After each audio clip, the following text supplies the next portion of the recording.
Madame, Monsieur, merci de nous rejoindre dans cette émission et vous avez parfaitement raison parce que l'invité que nous recevons aujourd'hui est un invité exceptionnel. Mohamed Harkoun, penseur, philosophe, historien, professeur émérite de l'histoire de la pensée islamique à l'université de la Sorbonne. Mohamed Harkoun, bonjour, merci d'être avec nous. Bonjour et merci à vous de m'inviter dans cette nouvelle chaîne que les Maghrébins en particulier attendent avec impatience.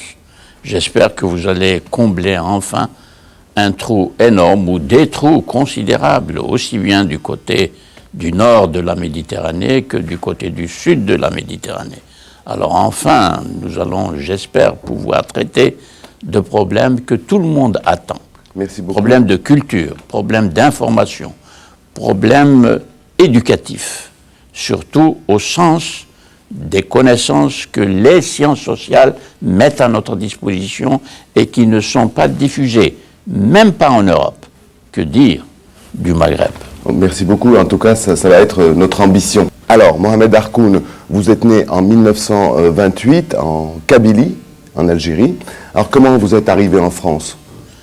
Oh ben, comme beaucoup de Maghrébins, pour faire mes études, ou plutôt terminer mes études, préparer une agrégation de langue et littérature arabe à la Sorbonne, et ensuite pour préparer ma thèse de doctorat que j'ai soutenue à la Sorbonne en 1969, c'est-à-dire une année après la grande révolution en France, dans le monde justement de la vie scientifique et universitaire.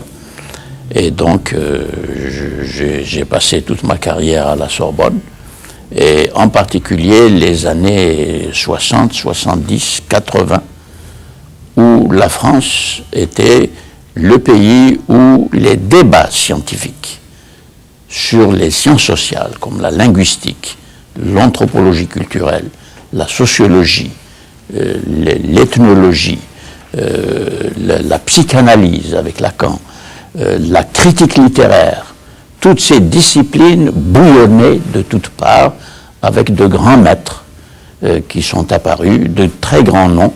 Je pense à Roland Barthes, je pense à Greimas, je pense à plusieurs linguistes comme Benveniste et beaucoup d'autres, et Lévi-Strauss bien sûr pour l'anthropologie, qui avait publié dans ces années-là ses plus grandes œuvres, en particulier ce qu'il a appelé la pensée sauvage. Et il y avait des débats tout à fait exceptionnels sur le plan intellectuel, de la critique intellectuelle, de tout ce qui se passe dans les sociétés et sur le plan des programmes de recherche des sciences, de ce qu'on appelle les sciences de l'homme et de la société. J'ai eu le privilège de plonger là-dedans, de participer à ces débats et d'essayer justement en tant qu'historien de la pensée islamique de faire en sorte que cet apport considérable bénéficie à l'étude de l'islam comme religion et à l'étude de toutes les sociétés qui se réclament de cet islam, en particulier dans ces années-là, qui sont des années d'après-indépendance, où tous les problèmes se posaient à la fois dans les pays du Maghreb en particulier, mais aussi dans le monde arabe en général et le monde musulman en général. Or, il y avait une ignorance, des ignorances accumulées, tout à fait considérables. On héritait de ce qu'on appelle la science coloniale. La science coloniale a fait un travail de collecte des informations sur ces sociétés-là qui n'ont pas de mémoire historique écrite. Il y a évidemment des gens qui ont écrit, mais c'est tout à fait insuffisant pour l'historien d'aujourd'hui qui élargit ses curiosités pour connaître, par exemple, des problèmes de sociologie historique. Par exemple, qu'est-ce qui se passait pour les langues dans l'espace maghrébin, de la Libye jusqu'au Maroc? Quelle langue exactement parlait-on? Ce sont des dialectes berbères et des dialectes de la langue arabe qui prédominaient, avec l'introduction du français uniquement dans des milieux extrêmement réduits qui avaient la chance d'aller à l'école, puisque la colonisation est loin d'avoir couvert tous les besoins des pays. Voilà, ne serait-ce que ça. Et la mémoire historique des Maghrébins, jusqu'à présent, la mémoire historique des Maghrébins a souffert considérablement de deux choses. D'une part, la croissance démographique dans ces mêmes années, 70-80, la population a triplé, en particulier en Algérie et au Maroc, en l'espace de 30 ans. C'est un événement historique sans précédent. Tripler la population veut dire que tout craque. Les villes craquent, les villages craquent, les systèmes culturels craquent, tout craque. Et ça craque d'autant plus qu'on scolarise évidemment très rapidement pour combler des retards, mais hélas, la scolarisation est faite avec des maîtres non préparés pour enseigner de façon historique, par exemple, critique, l'histoire du Maghreb, pour enseigner surtout la religion d'une façon scientifique. Cela n'a pas été fait et ne se fait pas encore selon les acquis de beaucoup d'études qui sont publiées en anglais, en français, dans les langues européennes, surtout en allemand, et que justement les maîtres formés de cette façon-là ne peuvent pas lire. D'ailleurs, vous-même, vous travaillez beaucoup en anglais, d'ailleurs vous êtes professeur. Absolument, absolument. Moi, je me suis imposé moi-même la discipline d'apprendre l'anglais, que je ne connaissais pas, et donc d'élargir considérablement mon information, d'apprendre un peu d'allemand, parce que les Allemands publient des ouvrages tout à fait de premier plan. Je peux en citer au moins un de mon ami, collègue, Joseph Van Hess, professeur à Tübingen, en Allemagne. Ça s'appelle « Théologie et société dans les 3 premiers siècles de l'Hégire ». Ce livre absolument unique, formidable, qui renouvelle complètement la connaissance des premiers siècles de l'islam, les siècles de formation de la théologie musulmane, de formation de la foi musulmane. Donc, tout à fait capital, qui est une référence pour tout musulman, il est ignoré. Alors vous-même, vous êtes l'auteur de très nombreux ouvrages, on ne pourrait pas parler de tous puisqu'il nous faudrait 2 ou 3 jours. Alors le dernier en date s'appelle « Histoire de l'islam et des musulmans en France du Moyen-Âge à nos jours ». Vous ne l'avez pas écrit, mais vous avez dirigé l'écriture du livre qui a réuni 70 spécialistes, historiens, etc. Oui. Donc c'est un tout petit livre de 1217 pages, on a bien compté. Et donc l'intérêt de ce livre, c'est quoi? C'est de réécrire l'histoire, la redéfinir, la relire, l'expliquer? C'est de l'écrire pour la première fois, d'une certaine façon. Parce qu'il y a plusieurs façons d'écrire l'histoire. Il y a ce qu'on appelle l'histoire événementielle. On raconte les événements au fil des années. On commence depuis les origines de chaque pays, les Gaulois ou en France, ou l'islam pour les pays musulmans, les débuts de l'islam, etc. Et puis on descend le temps jusqu'à nos jours en marquant surtout des événements politiques et quelques événements culturels. Aujourd'hui, l'histoire, comme je l'ai dit au début, a fait de véritables révolutions. En ce sens que l'histoire s'écrit avec toutes les disciplines des sciences sociales. Il y a par exemple des recherches de psychologie historique, c'est-à-dire l'évolution de la rationalité dans les cultures. La rationalité que l'on trouve dans la langue arabe, la culture arabe, au temps de la révélation coranique, n'est pas du tout la rationalité qui va commencer à s'installer à partir de l'émergence du califat, d'un centre politique qui va devenir un centre, un véritable empire, et qui va par conséquent voir s'introduire dans la langue arabe les cultures qui existaient déjà dans tout le Proche-Orient, comme la culture grecque, la pensée grecque, la culture romaine, l'architecture romaine, la culture persane ancienne, toutes les langues parlées dans le Proche-Orient, comme le syriaque. Le syriaque est une langue sémitique, comme l'arabe, comme l'hébreu, et qui a été la langue des grands-pères de l'Église, fondateurs de la foi catholique et qui se sont exprimés en grec et en syriaque, qui ont traduit déjà le corpus aristotélicien de philosophie en langue syriaque. Et après les Omeyyades, quand l'islam est arrivé, ça va être traduit du syriaque à l'arabe, ou bien du grec à l'arabe, etc. Donc, l'histoire s'intéresse à ces problèmes de culture, de la genèse des cultures, des rapports entre la culture et la politique, les rapports entre le social et la diffusion de la pensée, ou la non-diffusion de la pensée. Par exemple, je vous donne encore pour que les gens voient bien l'esprit de ce livre, la sociologie de l'échec du grand philosophe Averroès dans sa propre langue, c'est-à-dire l'arabe, et dans son propre milieu, c'est-à-dire l'islam.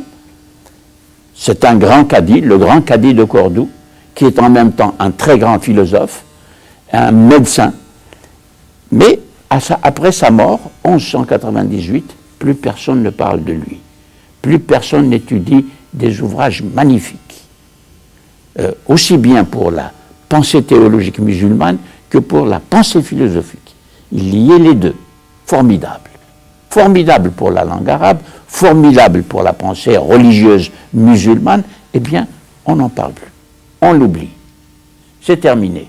La philosophie, c'est terminé dans la langue arabe. C'est terminé dans l'éducation par conséquent et la formation. Dans tous les pays de langue arabe, pendant des siècles, jusqu'à nos jours.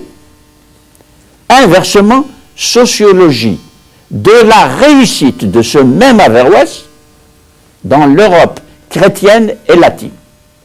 À Bologne, à la Sorbonne, à Oxford, on va étudier Averroès. On va traduire les livres d'Averroès, commentateurs d'Aristote, pour les étudier et étudier le corpus aristotélicien à travers le commentaire d'Averroès. Qu'est-ce que ça veut dire, ça? Et d'où vient cet oubli? Eh bien, justement, voilà l'histoire. La manière d'étudier, poser des problèmes. Pourquoi ça s'est passé comme ça? Alors que ça nous choque quand on fait ce constat. C'est un constat d'histoire. Même Ibn Khaldoun, le grand Ibn Khaldoun, maghrébin, comme Averroès, c'était andalou maghrébin. Eh bien, le grand Ibn Khaldoun, dont on vient de republier, d'éditer la fameuse Muqaddima, c'est un Marocain, Cheddadi Abdeslam, qui a fait un travail formidable là-dessus, eh bien, il ne cite presque pas du tout Averroès. Il ignore, il parle à peine du moment philosophique de la pensée arabe, qui a quand même duré plusieurs siècles. Ibn Khaldoun, déjà, il est mort en 1406, c'est-à-dire quand même près de 2 siècles après Averroès. Déjà, le souvenir. Voilà. Voilà donc, l'histoire pose des problèmes et essaye d'expliquer pourquoi les retards historiques que nous constatons et que les Européens, la France, quand elle va au Maghreb, quel Maghreb va-t-elle trouver devant elle? Quelle culture va-t-elle trouver devant elle en Algérie, au Maroc, en Tunisie, en Libye pour l'Italie, etc. Voilà les problèmes que ça pose. Donc ce livre pose la question d'abord de la méthodologie en histoire. Comment écrire l'histoire des sociétés aussi bien européennes que des sociétés musulmanes qui ont eu des relations ensemble, des relations de conflit, des relations de domination, mais il faut les étudier en tant que données de l'histoire. C'est-à-dire, c'est une introduction à ce que justement nous n'avons pas fait jusqu'ici, l'histoire de la fameuse colonisation.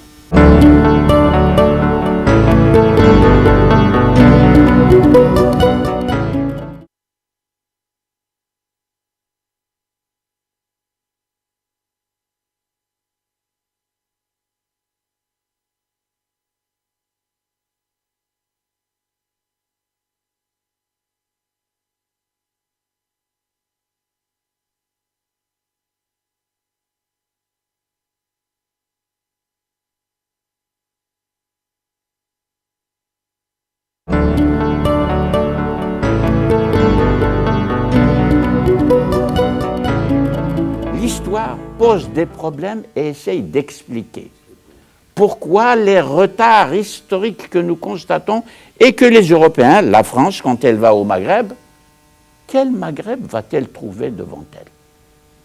Quelle culture va-t-elle trouver devant elle en Algérie, au Maroc, en Tunisie, en Libye pour l'Italie, etc. Voilà les problèmes que ça pose. Donc ce livre pose la question d'abord de la méthodologie en histoire. Comment écrire l'histoire des sociétés aussi bien européennes que des sociétés musulmanes qui ont eu des relations ensemble, des relations de conflit, des relations de domination, mais il faut les étudier en tant que données de l'histoire. C'est-à-dire, c'est une introduction à ce que justement nous n'avons pas fait jusqu'ici, l'histoire de la fameuse colonisation. Et vous vous souvenez qu'en France, le Parlement français a voté une loi pour enseigner les aspects positifs de la colonisation. Et ça a révolté tous les historiens, dont moi, bien sûr, parce que cette histoire-là ne s'écrit pas avec un décret politique.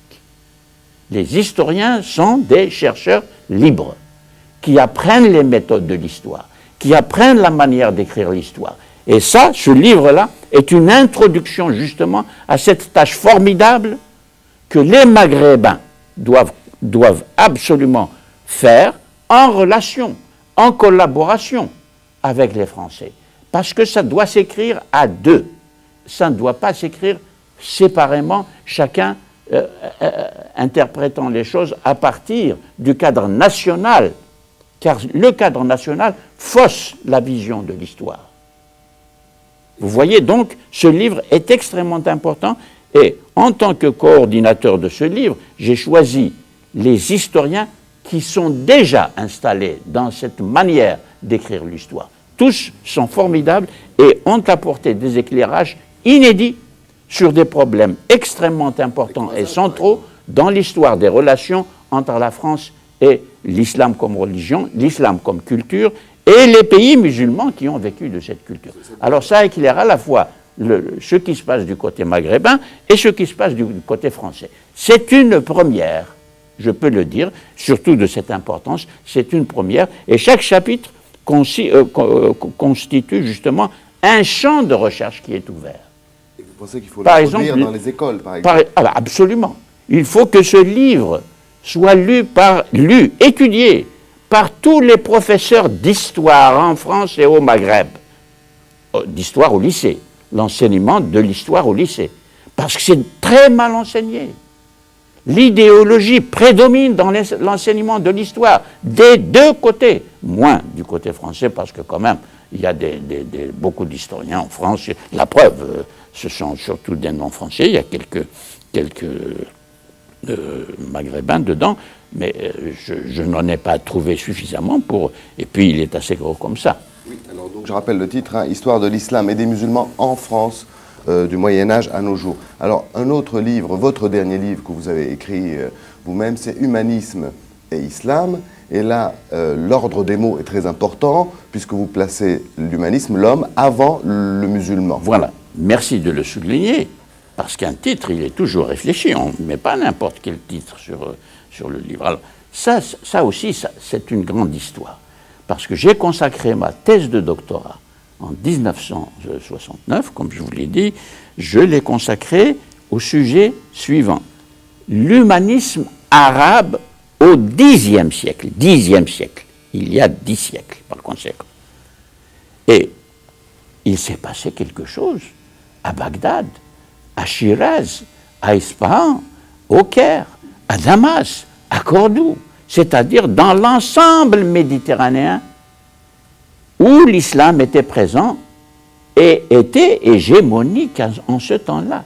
Et quand je dis l'humanisme arabe, l'arabe, le qualificatif arabe, réfère exclusivement à la langue, pas à l'ethnie arabe, parce que les Iraniens, les Kurdes, les Berbères au Maghreb, bref, toutes les ethnies qui existaient dans l'ensemble de l'espace méditerranéen, devaient écrire en arabe, comme aujourd'hui nous sommes de plus en plus obligés de nous exprimer en anglais. En ce temps-là, du 7e siècle jusqu'au XIIe siècle, à peu près, 12e, 13e siècle, il fallait passer par l'arabe pour accéder à la connaissance. Aussi bien la connaissance philosophique que la connaissance des sciences de ce temps-là, comme la médecine par exemple, ou bien la géographie, ou bien l'astronomie, ou bien les mathématiques. La langue arabe était la langue de civilisation dans l'espace méditerranéen. Les Juifs qui vivaient dans cet espace devaient écrire en arabe. Maïmonide, contemporain d'Averroès, qui est mort en 1204, quelques années juste après la mort d'Averroès, a écrit toute son œuvre en langue arabe. Vous voyez donc, quand les gens lisent l'humanisme arabe, ils pensent tout de suite aux Arabes. Non. Ce qui a fait la richesse de la culture d'expression arabe dans tout le Moyen-Âge, c'est justement le cosmopolitisme, le pluralisme des références culturelles et le pluralisme qui est apporté par toutes ces ethnies qui avaient des arrière-fonds culturels différents, en particulier l'Iran. L'Iran est une grande civilisation avant l'islam. Et l'Iran avait exercé une influence tout à fait de premier plan, intellectuellement, scientifiquement, sur la formation de cette langue arabe scientifique et intellectuelle.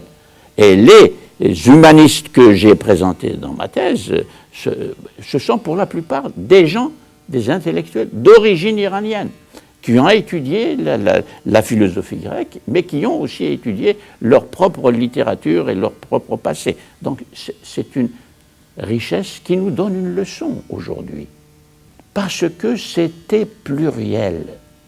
Il y avait le pluralisme culturel qui a donné dans la pensée islamique le pluralisme des écoles doctrinales, le pluralisme des écoles de théologie, le pluralisme des écoles de l'exégèse coranique, le pluralisme de l'écriture de l'histoire.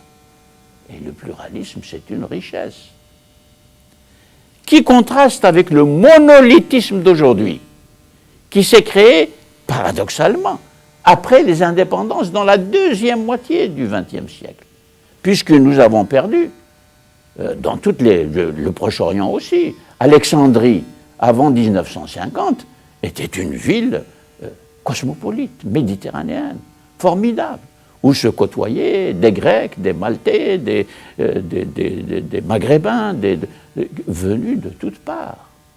Ça, c'est une richesse culturelle et intellectuelle, parce qu'on a des vis-à-vis qui se réfèrent à des héritages différents et avec qui on est obligé de se confronter. Par exemple, la confrontation entre les penseurs juifs et les penseurs musulmans et chrétiens au Moyen-Âge. Aujourd'hui, on a ce dialogue soi-disant islamo-chrétien qui est un échec depuis Vatican II. C'est pourquoi Benoît XVI, aujourd'hui, est très mécontent de cette situation, et il l'a dit avec sa franchise, et ça n'a pas plu à tout le monde. Mais c'est vrai qu'intellectuellement, quand on compare les polémiques islamo-chrétiennes ou islamo-juives au Moyen-Âge, ça a la tenue intellectuelle, parce qu'il y a un pluralisme doctrinal, tandis qu'aujourd'hui, c'est une régression par rapport au Moyen-Âge. Et alors, une régression considérable, ça, c'est pas une régression, c'est un trou qui s'est creusé historiquement entre une Europe qui a fait la modernité et qui continue de produire la modernité, et puis des sociétés musulmanes qui, après les indépendances, en mal d'identité, ont sursollicité l'islam en le forçant à nous donner des bases pour construire une identité en l'absence de la connaissance historique. L'humanisme, c'est une attitude ouverte à tout ce que l'homme produit dans son existence. Et l'homme, ce n'est pas seulement l'homme de mon pays, ce n'est pas seulement l'homme de ma religion, c'est les hommes. Je suis intéressé par tout ce qui touche l'homme. Et c'est le souci de l'homme pour l'homme, le souci de l'homme pour l'émancipation de la condition humaine tout entière, Je ne peux jamais me satisfaire de ce qui m'appartient à moi, comme dans ma nation ou dans ma communauté religieuse. C'est ça l'humanisme. C'est la fin de cette émission. Dans un instant, la suite des programmes et de l'info sur Medi Insat. Restez avec nous.